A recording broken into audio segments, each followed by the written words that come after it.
Wondering if that works. Hey everybody, this is Willie. I wanted to do this sort of live stream because so I'm doing this as a live stream, but also I'm going to record this as a video.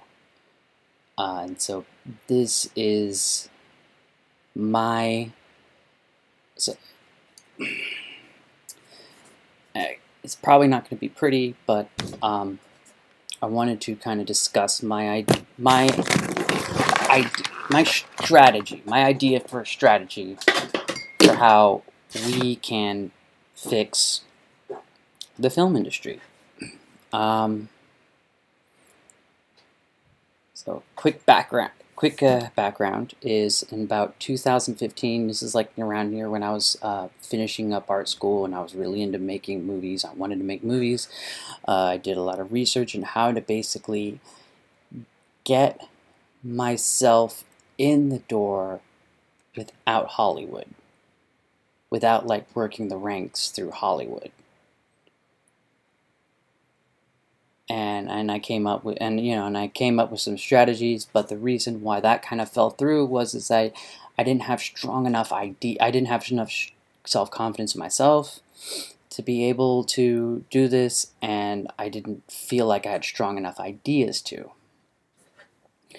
And this a little bit more background is in a few weeks ago on the channel Midnight's Edge After Dark, they had the Goddesses of Gore with Susan Lighton and Mecha Random and Tom Connors, and I posed an idea of like, well, I posed this I posed this comment or suggestion that I was like, well, look, it's like it's much harder for film, for people nowadays to kind of break into the thing, and it's not that it's not that people are lazy, it's just that it's a lot harder than it was before. And Ms. Lighton countered that if there's a will, there's a way, and you should, if you can do the research and stuff, you can do it. And I was thinking to myself, dude, like I did a lot of the research. How much maybe has it changed? And while I was working, my 9-to-5, I did some more research on some off time to see where the industry was going, and apparently it's kind of more in line with what I learned. And there was a few other things that I kind of noticed that came to reinforce that idea. And so I just wanted to do as a very informal manner, talk about a strategy for trying to be able to break into the industry. Now I want to warn you is that it's not so much a get quick rich kind of scheme. It takes a lot of work, and it does take a lot of time, and it will take time, but certain trends in media, certain figures in media make it stand to reason that maybe it's not as, it won't take as long, it may take like a couple of years, not 5 years or something, but I don't know. So basically, here's my sort of manifesto for this next generation. This is my strategy, my manifesto, my strategy for the next generation of filmmakers. I know I said manifesto because I know I want to include some of my thoughts. And this is basically, so number one, don't try to get through Hollywood. Don't. Prime example is like the guy who directed that recent sequel to Annabelle. I forget his name right now. He got a start as a YouTuber making little like horror movie shorts, and then he kind of got into Hollywood, and he made a movie based off of one of his shorts, but it wasn't really well received. And the thing is that it doesn't seem like that guy got to really be able to make his. It just seemed like he was more of like a person for hire.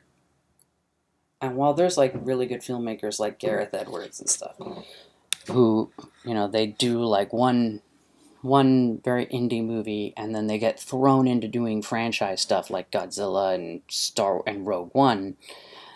The thing is that they don't get to work their way up to having more creative control. So you look in the past few years, and like the most original blockbuster movies that came out into theaters the past few years, it wasn't like a Paul Verhoeven RoboCop, where a lot of people never heard of Paul Verhoeven, but they know RoboCop. No, this is like, you have Dunkirk by Christopher Nolan, you have The Shape of Water by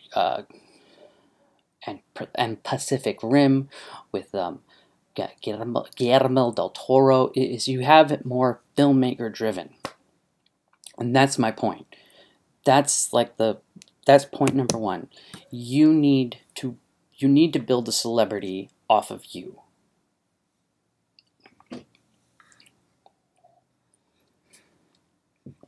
Sorry, I was drinking some water. You can't.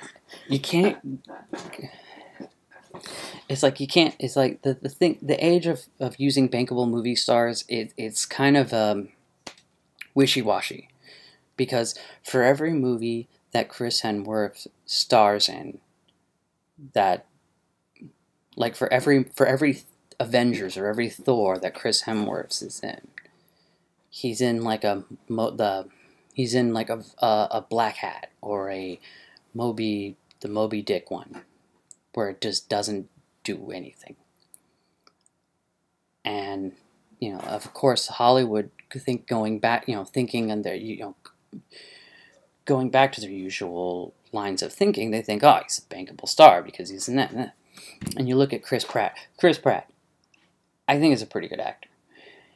And it's like for every Guardians of the Galaxy and Jurassic World, he's in a Passengers, where it doesn't do that well. So it's like the idea of having a movie star in your movie to help sell your movie it's not going to help.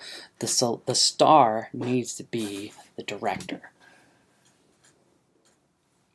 because people are more going to see like a Tarantino film, a Christopher Nolan film, than X or Y, Now, how do you get yourself that renown? And the short answer is YouTube. Now, here's the rub. You need to build yourself. You need to market your YouTube channel. Your YouTube channel should be a way to market yourself, to be your calling card as a filmmaker and as an authority on story and on filmmaking technique. Now, a good example of this is actually from a comic book writer named Diversity in Comics, or your boy Zach, or Richard Dick Miner.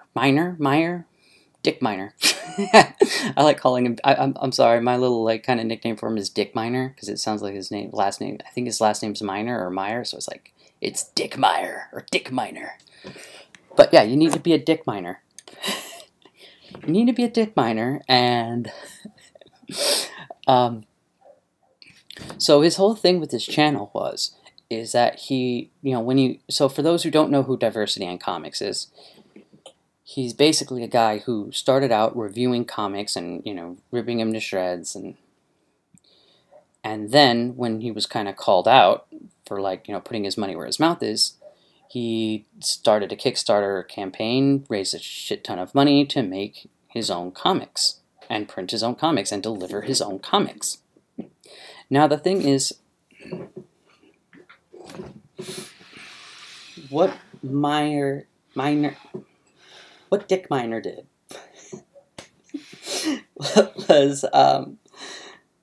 was basically inadvertently in his channel, by setting out his thoughts, his beliefs, his values in storytelling. He set himself up as someone who knows storytelling. He set himself up as this authority, and he set himself up as like, here is the standard of storytelling. Here is why, here is why. And when he found slight, like, here's why the art's, like, the art sucks and the story sucks. But then when he found something where, like, the art was maybe kind of on the sucky side, but he found the story side, he was like, he tried to pick out the nuances for his argument. And by consistently putting out videos, and by consistently demonstrating his knowledge, he was able to establish himself as an authority. Now, because he communicated with fans via social media, because and because he interacted with his fans through his through his comment section, etc., he's able to gain a loyal fan base. Now, what I'd recommend is, if you're wanting to take this approach, I suggest Video Creators is a good channel to do some research for how to build yourself as a channel, and how to build yourself as an authority.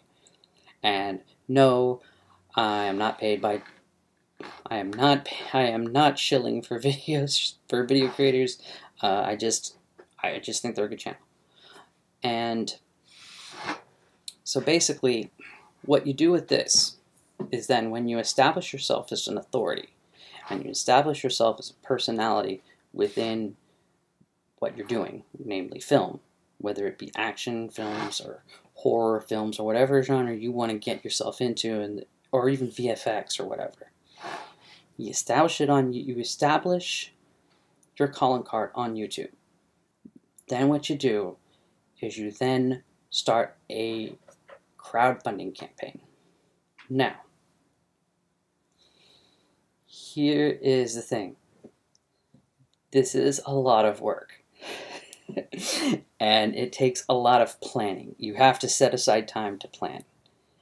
What I suggest you do is, when you're working on your movie to get yourself in there, you do that while you're doing your channel, and you hone your craft. Maybe even you hone your ideas. I mean, hell, one of the things I noticed, because I was binge watching his channel, and like, there was a lot of the times he would, not only would he pimp his comics that he was doing and his Kickstarter campaigns, but he'd also come up, bounce around ideas and get people's input on ideas, and it's like, you can do that too. And it's a great way of also communicating with your fan base, and also making them feel a bit involved. Because that's the thing, is that Hollywood's problem is they don't respect fans. They just want fans to give them money. And the thing is you have to cultivate a fanship. You have to engage with them. And I made a video earlier on my channel about how like George Lucas with Star Wars did that, and YouTubers like Midnight Edge After Dark, Overlord DVD, Mecha Random, Nerdrotic, how they do that, okay? So go find that and listen to it. And so I'm sorry, it's very uncomfortable. It's like, I honestly wished I was able to kind of advertise. I should have been a bit smarter and advertise more of like, hey, I'm going and doing this live stream. so that I can hopefully get people to talk to me, because I'll be honest, like talking into a microphone, like talking into a camera, it's just, it feels very, it's like trying to, it's like trying to discreetly rub one out. So it's like that uncomfortable. It's like anyway, enough of my crude humor. Anyway, so you set a crowdfunding campaign. Now, this is something when I checked, when I did a Google search and seeing like where the industry is heading, there were two. This was one of the most common things, was using crowdfunding as a way to get money, as a way to fund your film. Now, I'm going to go one step further and sprinkle knowledge that I've done for my research. So what you do, when the typical thing in industry-wise is that when you write your script, you what they call break it down, and that is basically you itemize every scene, prop, location, etc. in your script, and you try to figure out how much your movie will cost.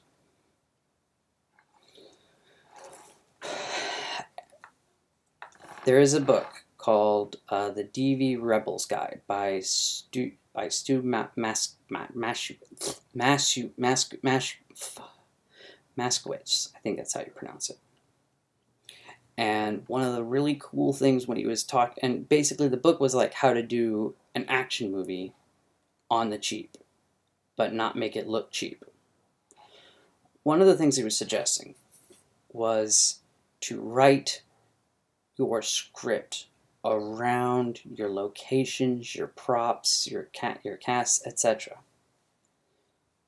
Meaning that instead of making an itemized list from your script, you'd make an itemized list and then build your script around it so that you can control the cost. Because here's the thing, it's ridiculous to ask for a butt ton of money from your audience to make your movie. You gotta figure, a lot of the, when I was doing research on crowdfunding campaigns, a lot of them, I think it's like, a few of the experts, they said, I think it's like 30%, I think it's like 30% of your total budget needs to be made by, I think it's like the first week of your campaign. And the thing is that the best people to get this, to get your campaign off and running is, you know, the usual family, friends, etc. So you need to control the budget as much as possible, and this is the best way to control the budget as much as possible, is by using what you can beg, borrow, and buy if you have to get.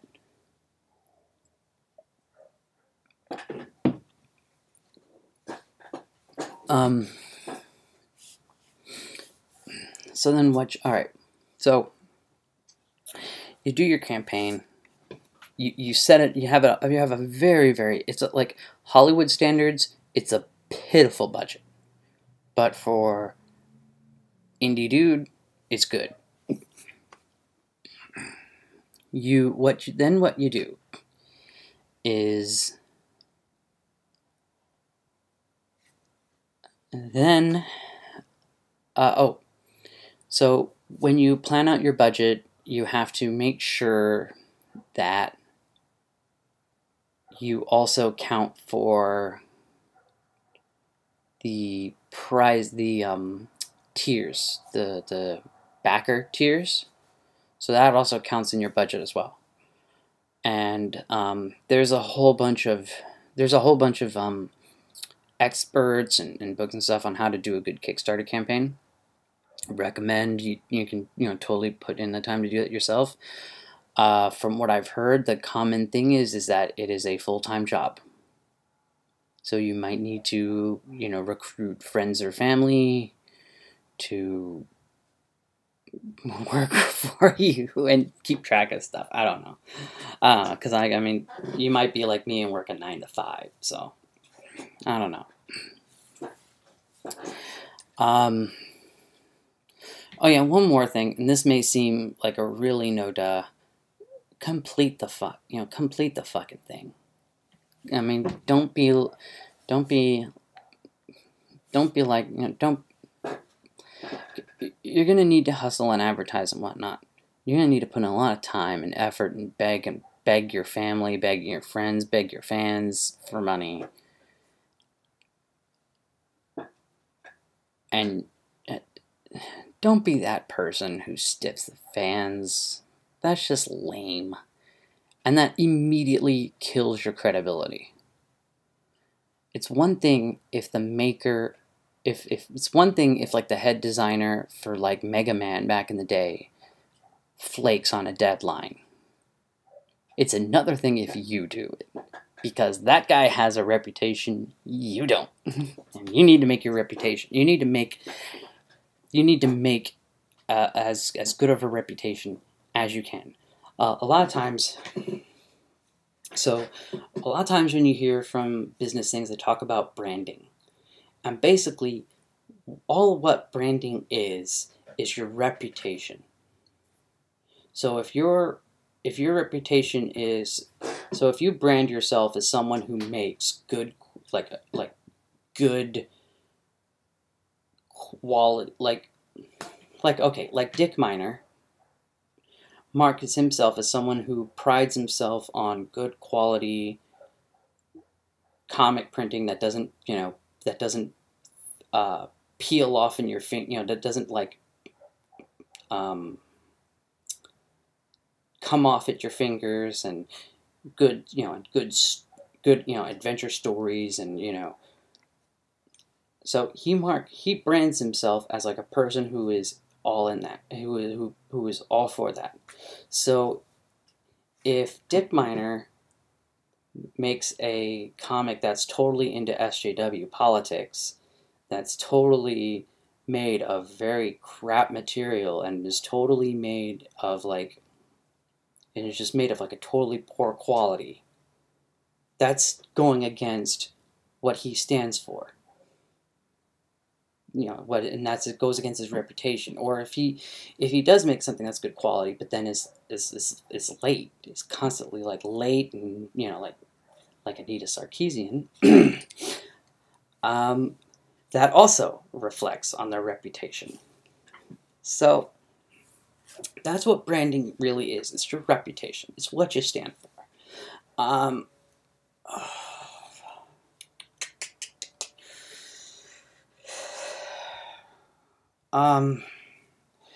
Okay. Now here's the next thing. So,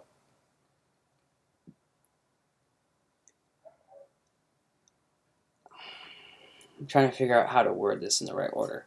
So, more like, okay, so if you want to distribute your film, alright, fine, you can put it on YouTube, whatever, you can put it onto Patreon, you can put it on your Patreon for for people who fund you for Patreon, whatever. I guess that can work. I mean, you could put it on for YouTube, but the thing is that then you have to,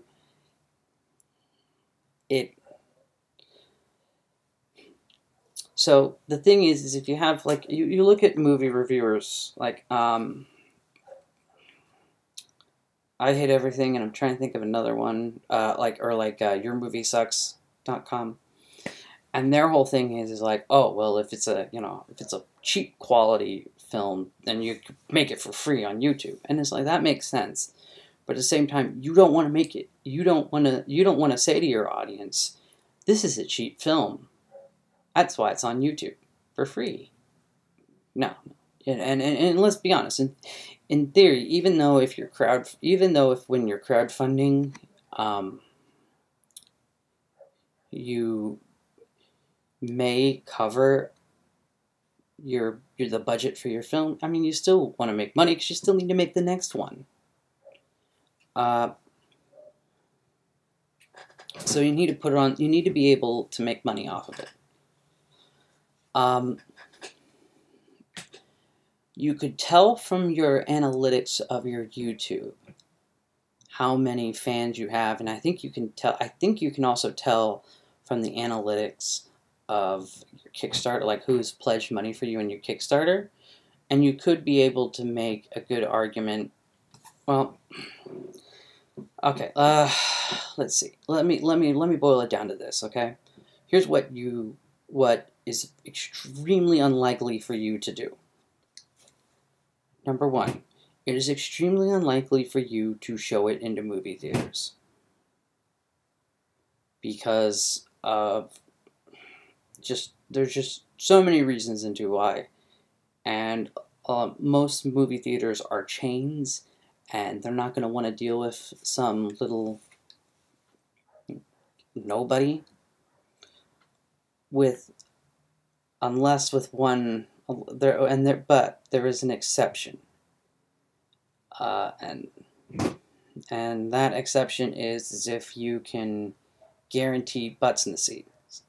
With Kevin Smith did a few years back with Red State was that he was able to mobilize. He's able to make what they call a call to action for his fans to come see him debut his film in movie theaters, and he was able to promise an amount of butts and seats by like here's my normal thing of fans. Here's who this movie is marketed to, and what they did to be able to come up with who to market the movie to was the fans that he had made, throughout his movie career.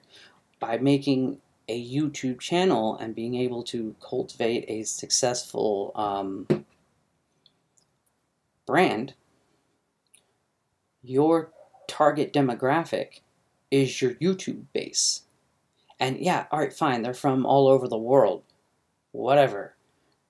You can still be able to go and say someone like, alright, you see this?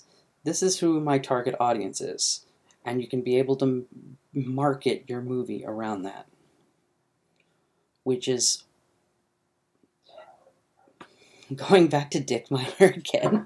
I don't know why I keep going back to Dick Miner. It's not like I'm in love. It's not like I'm like a big fan of his or anything. But so a lot of his big complaint is, who's this movie for? And that's, and you even see in like video creators, Tim Schmoyer would be like, it's like, well, what's your target demographic?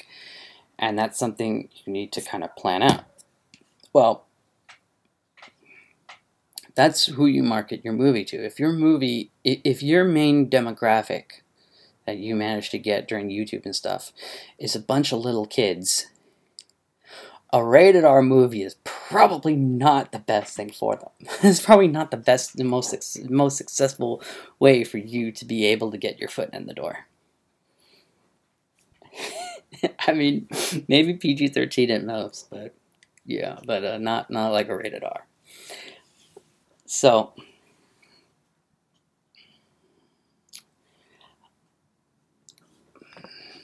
okay, so, right.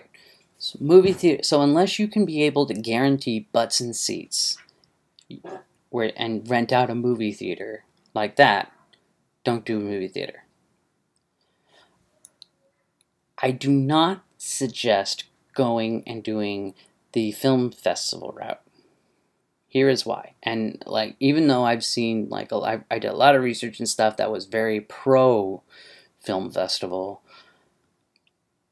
here's the reality. A lot of film festivals, there's a glut of film festivals. There's so many out there. Not every one is going to have industry people there to get you noticed.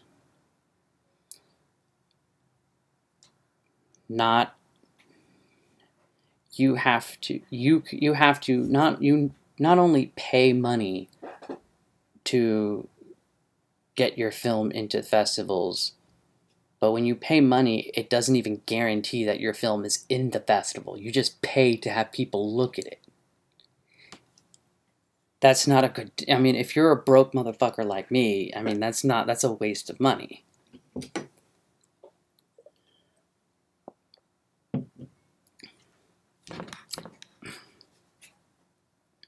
And the thing is also too, if you're having to expect, if you're kind of like if your thing is to try and get your movie into a film festival, and to try to get it into a film festival where industry people will see it, there's a lot of things where it's like, is that they market it by like, this is the film festival premiere of this movie, or this is the European premiere of this film festival movie, or the North American. So it's like, you can't, when you do the film festival circuit, you can't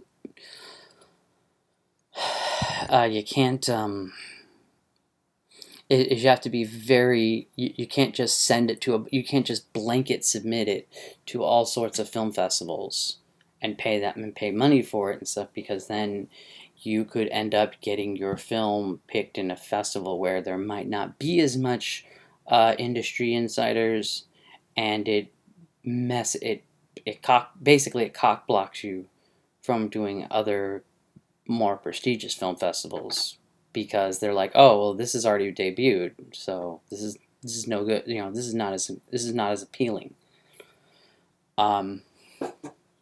Also, too, when I was reading on like where the film industry is heading, there was a couple of industry people that were saying it's like a lot of film festival movies are dramas and not genre pieces. And when I mean genre pieces, like action movies, sci-fi, horror, that stuff. Pardon me. So it's a competition. It's a competition. You got to be smart about it. That's my point. You have to be. Hollywood has the money to throw at things of getting stars who want to, like, getting maybe character actors who want to headline a movie, or getting, directors who want to do something creatively, some creative circle jerk. You don't have that. You need to build your rep. You need to put your foot in the door.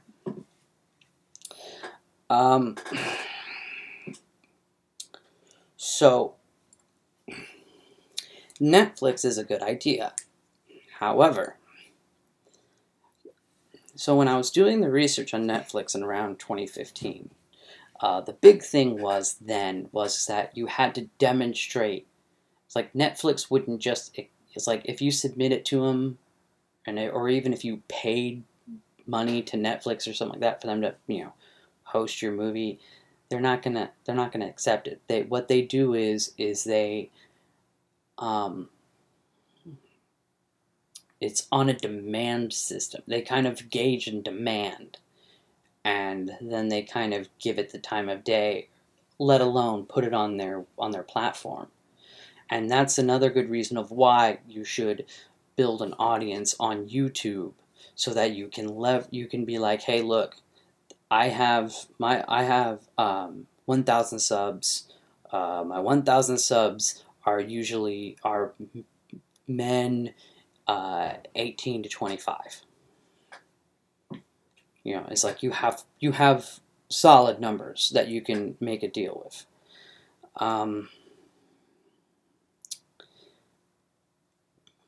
While I haven't looked into it recently, I'm not sure how much would Netflix kind of take into an outsider, unless they had an aggregate.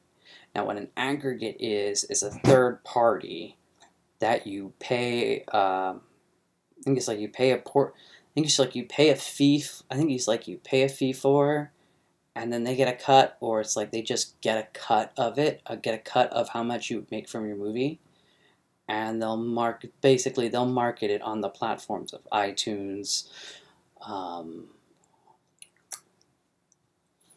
Hulu, and Netflix, and Amazon. Those were the ones that a lot of times they advertised. Speaking, and the thing is, it's like with them, the problem. So the problem is with them is that it's a little bit sketchy, because you're depending on a third party to be able, you're depending on someone you don't know to have the passion that you have to be able to hustle to put your film front and center on the platform. Not just basically they just kind of like, well, here we're lumping it in this package deal, and you can just like, throw it in the proverbial closet. No, you need to, in order for you to get, in order for you to get anybody anywhere to look at your movie, you need to hustle and promote your film. You need to basically brag about how cool your movie is, and etc. And the thing is, an aggregator is most likely not going to hustle as much. Well, let's be honest, they won't hustle as hard as you would for your own product. This is because it's like, this is your make it or break it chance to get in the industry. They're technically already in the industry. They don't care. It's like, what's their motivation? Okay, so that's that. So Amazon used to do a thing where they would, you could pitch ideas for movies and for TV shows. I read, I don't know how long ago, on Variety, that they were going to discontinue that. And I think it's already been discontinued. However, I looked into this a while ago when I was working on trying to develop a animated TV show. And part of the terms of service for submitting it to Amazon to be selected was that they would own the rights to it. And you don't want to give them your rights. You want the rights to the movie.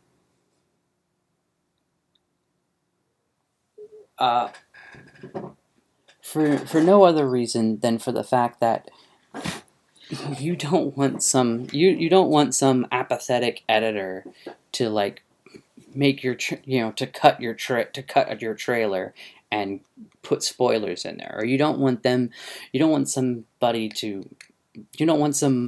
marketing putts to basically screw up how they're going to market your movie. Hey, Dusty. It's my kitten, Dusty. I don't know where she is, but she's meowing. Anyway. Sorry. So that's why. Now, that also brings in another problem. Without going to an aggregator, you can't put it on things like Google Play. You can put music, you can sell your music on Google Music, but you can't sell your movies on Google Play. I'm not 100% sure on iTunes. So what I can definitely say without question, your best bet is to sell your copies on Amazon through a seller's link. Sell it directly to your customers, or even sell it from a website. And the reason why, so the thing is that in order for you not only have to be really good creatively, you have to kind of be able to maneuver yourself in a business manner. because here's the thing: Hollywood's infamous for having shady accounting problems, shady accounting practices, and Netflix is known to also be very shady with its accounting practices, with its practices of paying you your share for your movie. So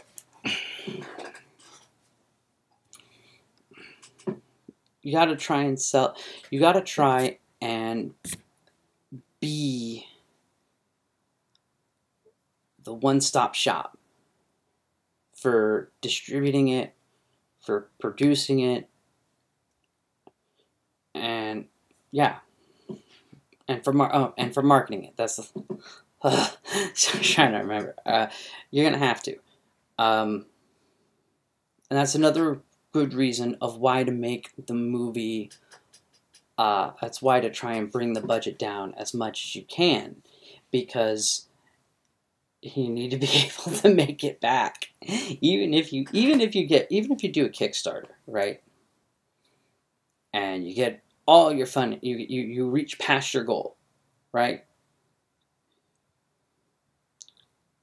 And you're making you sell your and let's say when you're gonna do your second one, you're gonna make another Kickstarter campaign and do that.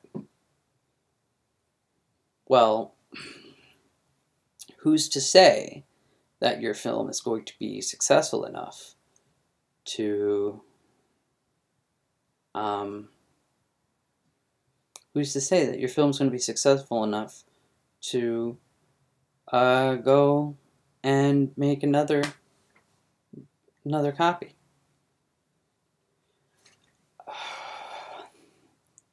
Now, actually, that's a pretty darn good segue.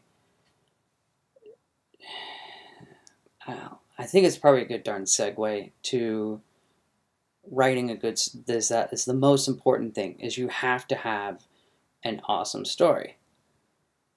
But the problem. So there's a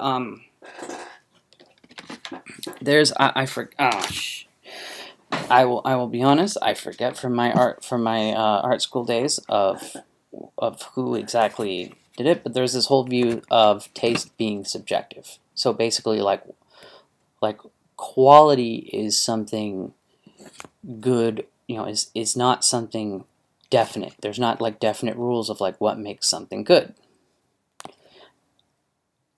Now, we can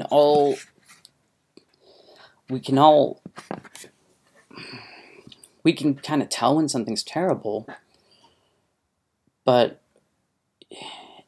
if you ask, like, let's say you ask, let's say if you were going on, if you were asking on a live stream for Midnight's Edge After Dark. I only mention them because I really like their channel, and yeah. So let's say it's like, well, what makes a good horror movie? So not only will you have like Tom and Rob Robot Shlomo and Mecha Random and maybe even Andre and all them like having all them kind of bickering and having different points of view of what makes a good horror movie, you're gonna have the comments give you like 50 different answers.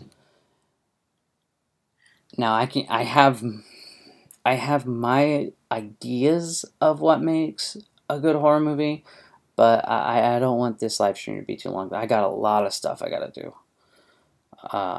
No joke. There's so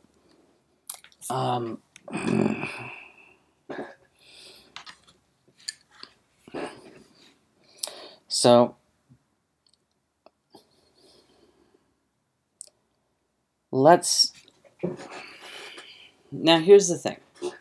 Here's the kicker, okay? This is all just a strategy, and this is all something that takes a lot of time and a lot of effort. There are ways around it. There are exceptions. I mean, I've even heard of, I've never actually met him, a filmmaker, a local filmmaker in San Jose, where basically he made a bunch of like no budget or like really, really like low budget exploitation films. And he was able to develop an audience and was able to actually improve his skills as a filmmaker by making these movies. And so, like, you know, so I mean, if that's the way that you're able to, you know, if that's kind of the way you're able to make your, you know, to kind of get your foot in the door and be able to be an authority by just making movies, go for it. Go right for it. And if you, it's like if you kind of, you don't need to do, if you don't need to do like a like a GoFundMe or an Indiegogo or crap like that, go for it, man. Because I think he was able to do pretty well because he made a bunch. Because like, okay, so how studios kind of make their money is they basically they make they get like a dozen movies, and it basically it's like some of those movies will flop. Some of those movies will barely make their money back, but then there'll be like one or two that really make their money back, and that's what helps them, you know, stay afloat or barely break even. uh, so and I think he was able to like just shoot back to back to back to back, kind of like what Hammer horror films did. Anyway, that was my kind of strategy for how to get yourself in there. And basically the thing is that if you do it while it will take like before people like Overlord DVD or Diversity in Comics, I would say it's like, oh, well, you know, being able to make a name for yourself on YouTube to be able to get to that you know, to reach that next plateau would take years. Not necessarily. I think the guy's like been doing it for like 2-3 years or something like that, and he was like kind of now putting out his, you know, now kind of being like now is like his comic I think is out now. I think, you know, so he was able to kind of he was able to build his name up really quick. And like Dictor von Doomcock, if he really wanted to, he could probably be like, I'm gonna make a movie. I'm in here. I'm gonna do a Kickstarter campaign, and he'd probably make his money. Probably make his you know, the budget he'd need to, because he got really popular like within the past like year, 2 years. In YouTube terms, that's really quick. That's really fucking quick.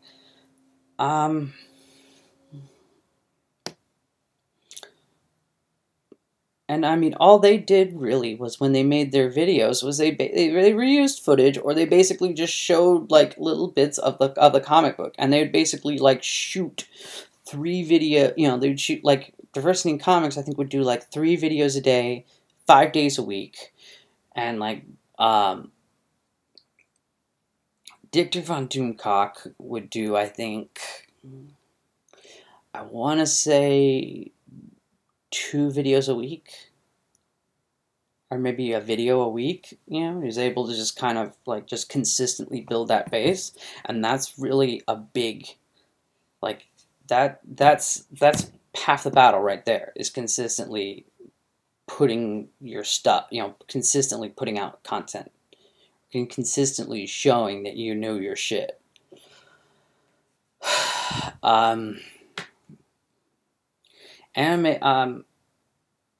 Another elephant in the room is animation. Animation's a bit of a different beast. And it's a different beast because of the production challenges, but also too there's like expectations in animation. to where it's like if you're trying to um, make a name for yourself, it's kind of like you have to up your game quite a bit. Um, that's a different story. That might be a video for another time. Um, if you have any questions, drop them in the comments. I actually want to hear your questions. I want to hear your comments. If I am wrong, tell me, goddammit. I want to chat, hey, if I'm wrong, I will admit that I am wrong. And so that's about take care, guys, and good night.